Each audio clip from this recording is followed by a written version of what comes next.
Bonjour à tous, bienvenue dans cette nouvelle vidéo. Alors pour ceux qui ne me connaissent pas, qui viennent de tomber pour la première fois sur cette chaîne, je m'appelle Aurore, j'ai 40 ans et je suis youtubeuse depuis 2021, même depuis fin 2021. Et aujourd'hui on va parler de la rémunération YouTube parce que il faut savoir que j'ai actuellement 3 chaînes YouTube. La chaîne sur laquelle vous me regardez actuellement. J'ai aussi une chaîne où je ne parle que de mes lectures pour tout le monde. Et enfin, j'ai une troisième chaîne YouTube qui est destinée aux enfants où je lis des histoires pour enfants, aux enfants, tout simplement. Et il s'agit de cette dernière chaîne dont je vais vous parler aujourd'hui parce que sur mes 3 chaînes YouTube, j'en ai qu'une seule qui est monétisée, c'est ma chaîne pour enfants. Donc c'est de celle-ci dont on va parler aujourd'hui. En juillet 2026, j'ai fêté les 1 an de la monétisation YouTube sur cette chaîne et donc à cette occasion je voulais vous en faire une petite vidéo. Je pense que c'est quelque chose qui peut vous intéresser. Alors on va faire un petit historique. Donc ma chaîne enfant qui s'appelle La tête dans les livres, je l'ai créée en février 2022. Donc elle a eu 4 ans cette année. Et pour ceux qui ne le savent pas, les conditions pour être éligible à la monétisation sur YouTube, il faut avoir eu 4000 heures de vues sur les 365 derniers jours, donc sur la dernière année, ainsi que 1000 abonnés. Bon, ça va changer dans pas longtemps, mais on en reparlera plus tard. Donc je n'ai rempli les conditions qu'en janvier 2025. Donc vous voyez, ça faisait déjà presque 3 ans que la chaîne était créée. J'avais des stats vraiment très basses jusqu'à un buzz pour une vidéo. Il y a une vidéo que j'ai tournée qui a fait un buzz pas possible et qui a entraîné tout le reste. Et ça a fait une croissance exponentielle. Ce qui fait que en janvier 2025, j'avais mes 4000 heures de vues et mes 1000 abonnés. Donc je pouvais déjà enclencher la monétisation YouTube. Mais pour percevoir des revenus YouTube, il faut créer une micro-entreprise. Et ça, j'ai un peu galéré à le faire. Normalement, c'est très simple. Mais étant donné que j'avais déjà eu une micro-entreprise, ça a été un petit peu délicat. En plus, les sites de l'État changent régulièrement, donc c'est pas toujours très simple. Et j'ai enfin pu tout mettre en ordre et créer ma micro-entreprise au 1er juillet 2025. Donc c'est à partir de là que j'ai pu commencer à toucher les revenus YouTube. Et quand j'ai commencé la monétisation YouTube au 1er juillet 2025, je n'étais plus seulement à 1000 abonnés, j'étais déjà arrivée à 4000 abonnés. Donc entre-temps, la chaîne avait progressé également. Et donc je vous disais que j'ai pu commencer à monétiser ma chaîne au 1er juillet 2025. J'ai reçu un premier paiement qui a été fin août 2025, qui était de 122 €. Donc ça correspondait à ce que j'avais gagné en juillet, plus les 3 premiers mois de l'année, janvier, février, mars. Au tout début, quand j'ai pu monétiser ma chaîne, où je n'avais pas encore ma micro-entreprise, pendant 3 mois, YouTube, me faisait gagner de l'argent. Sauf qu'après, ça s'est stoppé parce que je ne pouvais pas leur donner les documents. Je n'avais pas encore réussi à créer mon auto-entreprise, donc ça s'était stoppé. Mais ça n'avait pas été effacé. Donc fin août, j'avais déjà touché des revenus pour janvier, février, mars, plus juillet. En revanche, donc ça c'était mon premier paiement YouTube fin août 2025, donc j'étais hyper contente. Même si ce n'était que 122 €, j'étais quand même hyper contente de toucher au moins quelque chose de la part de YouTube, sachant que j'étais sur YouTube depuis 2021 et que jusque-là, je n'avais reçu aucun paiement. Et pourtant, c'était beaucoup de travail, surtout avec 3 chaînes. Donc mon premier paiement a été de 122 € en août 2025. Et pour vous donner l'enveloppe totale de ce que j'ai touché en 1 an, donc entre le 1er janvier 2025 et le 31 juin 2026, donc il s'est passé 1 an, 12 mois. Au total, sur ces 12 mois, j'ai touché à peu près 17 000 € de la part de YouTube. Donc ça, c'est en brut. Quand on est en micro-entreprise, on reverse à peu près 25% à l'URSSAF. Donc ça veut dire qu'en net, sur mon compte, il me reste quand même 12 750 € net. Ce qui fait, si on lit sur les 12 mois, parce que c'est pas du tout régulier, si on lit sur 12 mois, ça fait 1062 €. Donc je suis extrêmement contente pour une première année. Je trouve ça vraiment génial. Au début, j'y croyais pas. Je pensais que j'avais gagné que 100, maximum 200 euros par mois. Au début, je me disais que ce serait peut-être que 50 euros. Et en fait, non, c'est pas du tout régulier. Il y a un mois où j'avais fait 0, c'est le mois de septembre, parce que juillet, août, il n'y avait pas grand monde sur les réseaux. Et en revanche, il y a un mois, le maximum que j'ai fait, c'est 3 116 euros que j'ai touché fin février. Donc si je l'ai touché fin février, c'est les revenus que j'ai engrangés au mois de janvier. Parce qu'avec YouTube, il y a un décalage. Par exemple, là, fin août, je vais toucher l'argent que j'ai gagné tout au long du mois de juillet. Voilà, il y a un délai à peu près d'un mois qui permet à YouTube justement de vérifier que toutes les vues sont valides et tout ça, de faire ses calculs. Et donc on est payé entre le 20 et le 26 du mois et il faut avoir atteint au moins 70 euros.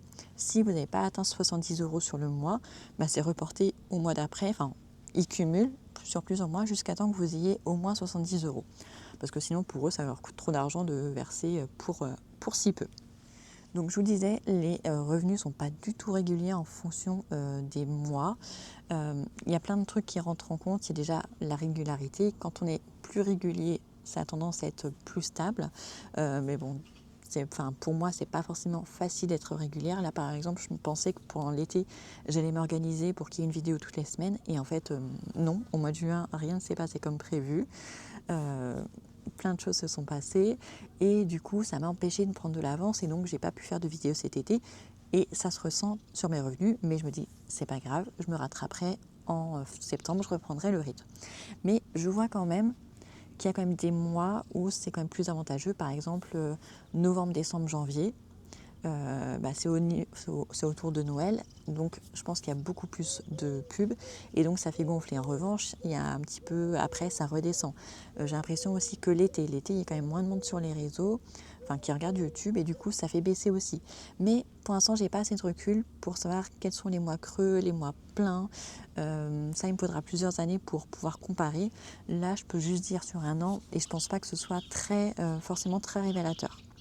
Donc je vous ai dit ce que j'avais gagné en un an en termes de revenus, mais je ne vous ai pas parlé de l'évolution de la chaîne. Je vous ai dit que quand la monétisation a commencé au 1er juillet 2025, j'avais 4000 abonnés. Là, au 1er juillet 2026, j'en étais à 48 000 abonnés. On est passé de 4000 à 48 000 en un an, ce qui est énorme. Je ne sais même pas comment c'est possible, mais pour moi, c'était inespéré. Je ne comprends toujours pas comment ça fonctionne aussi bien, mais j'en suis très reconnaissante et voilà, je prends ce qui est bon à prendre. J'en suis très très très contente, ça nous permet d'avancer dans nos projets et franchement, ça fait extrêmement plaisir. Et en plus de ça, ça me fait une activité, sachant qu'à la base, je suis maman au foyer. Donc le fait de cotiser pour l'URSSAF, ça me permet aussi d'assurer ma retraite. Alors, il faut savoir que là, il s'agit d'une chaîne pour enfants. Les chaînes pour enfants ne sont pas monétisées tout à fait comme les chaînes normales adultes. Parce que pour les chaînes pour adultes, vous avez AdSense, donc les pubs, mais vous pouvez aussi avoir des bonus avec les super chats, les abonnements. Il y a plein de petits trucs autour au niveau de la communauté qui permettent de recevoir plus d'argent. Avec les chaînes pour enfants, il n'y a que la pub qui est prise en compte. Vous n'avez pas tout ce qui est super chat, bonus, tout ça, abonnement. Il n'y a pas tout ça. Il n'y a pas tout l'aspect communauté. D'ailleurs, il n'y a pas de commentaires. C'est vraiment très fermé pour pouvoir protéger les enfants. Et en plus, moi, dans mon cas personnel, j'ai choisi qu'il n'y ait des vidéos que au début, qu'il y ait des pubs que au début et à la fin de vidéo. Je ne voulais pas qu'il y en ait au milieu parce que si je fais des vidéos pour enfants, c'est pour le bien des enfants, donc c'est pas pour les matraquer de pubs. Donc forcément, je pourrais gagner encore plus si je mettais toutes les pubs possibles, mais c'est pas dans ma mentalité. Donc voilà, j'ai choisi qu'il n'y en ait pas. Et en plus, comme je fais souvent des vidéos de moins de 8 minutes, YouTube met encore moins de pubs parce que pour eux, ils estiment que c'est c'est comme ça. En dessous de 8 minutes, pour eux, c'est pas très intéressant. Donc souvent, il n'y a même pas de pub. Donc, ce qui fait que j'ai l'impression d'avoir gagné beaucoup d'argent, mais en fait, j'aurais pu gagner beaucoup plus, vu le nombre de vues que je fais, vu le nombre d'abonnés. Finalement, je gagne très peu par rapport à ce que une personne avec le même nombre d'abonnés, le même nombre de vues, gagnerait si c'est une chaîne pour adultes normale, en fait. Le fait que ce soit catégorisé comme une chaîne pour enfants fait diminuer beaucoup le revenu. Par exemple, je crois que j'avais fait une moyenne, je touche à peu près 1 euro seulement pour 1000 vues. Ce qui est très peu, hein, parce que souvent sur les chaînes pour adultes, ça oscille entre 3 et 6 euros. Donc vous voyez que c'est quand même pas du tout le même ordre de grandeur. Donc c'est dommage, mais j'en suis quand même déjà très satisfaite, donc j'en suis déjà très contente. J'ai remarqué autre chose aussi, je gagne plus d'argent quand l'audience principale est aux États-Unis et au Royaume-Uni. J'ai remarqué que les mois où l'audience majoritaire est en France, je gagne moins. Donc je pense qu'aussi les annonceurs, ceux qui commandent les pubs, proposent plus aussi à YouTube quand c'est aux États-Unis qu'en France. Donc il y a ça aussi à en prendre en compte. Vous voyez que la rémunération YouTube, ça prend plein de choses en compte. Nous, on voit que le rapport extérieur, le nombre de vues qu'on a et le revenu qu'on touche. Mais en fait, il y a beaucoup de paramètres à prendre en compte. Voilà, donc je pense avoir fait le tour sur la question de la rémunération et surtout voilà, de la monétisation de ma chaîne. Je suis très contente que, voilà, que ça fasse 1 an et que d'avoir une telle évolution. Donc maintenant, mon challenge, c'est de monétiser mes 2 autres chaînes, voilà, qui sont encore plus importantes pour moi, parce que c'est vrai que la chaîne pour enfants, c'est vraiment un don de ma part pour les enfants, pour qu'ils aient des histoires, mais il n'y a pas d'interaction, il n'y a pas de communauté, donc c'est vrai que ça manque, franchement ça manque. Alors que mes 2 autres chaînes, que ce soit celle sur laquelle vous me regardez ou ma chaîne qui parle de lecture, il y a vraiment, voilà, on peut avoir vraiment des discussions dans les commentaires et tout, et ça c'est vachement important pour moi, donc j'aimerais vraiment pouvoir monétiser ces 2 chaînes, et il faudrait que je le fasse vite parce que dans quelques mois, YouTube change ses conditions et ça va être encore plus difficile de monétiser une chaîne YouTube. Donc, je compte sur vous pour être au rendez-vous. Si vous voulez m'aider, surtout n'hésitez pas à regarder mes anciennes vidéos, notamment des vidéos assez longues, pour faire augmenter mon nombre d'heures de vue. C'est ce qui me manque. Donc voilà, si vous voulez m'aider, vous savez comment il faut faire. J'espère que cette vidéo vous a plu. N'hésitez pas à me laisser des commentaires si vous avez des questions, des commentaires, n'hésitez pas. Et du coup, je pense que je referai la même vidéo dans 1 an. Comme ça, on verra l'évolution sur plusieurs années de cette chaîne. Voilà, je vous remercie d'être resté jusqu'à la fin. N'hésitez pas à vous abonner si vous êtes nouveau. Et on se retrouve très bientôt pour de nouveaux sujets. Ciao, ciao!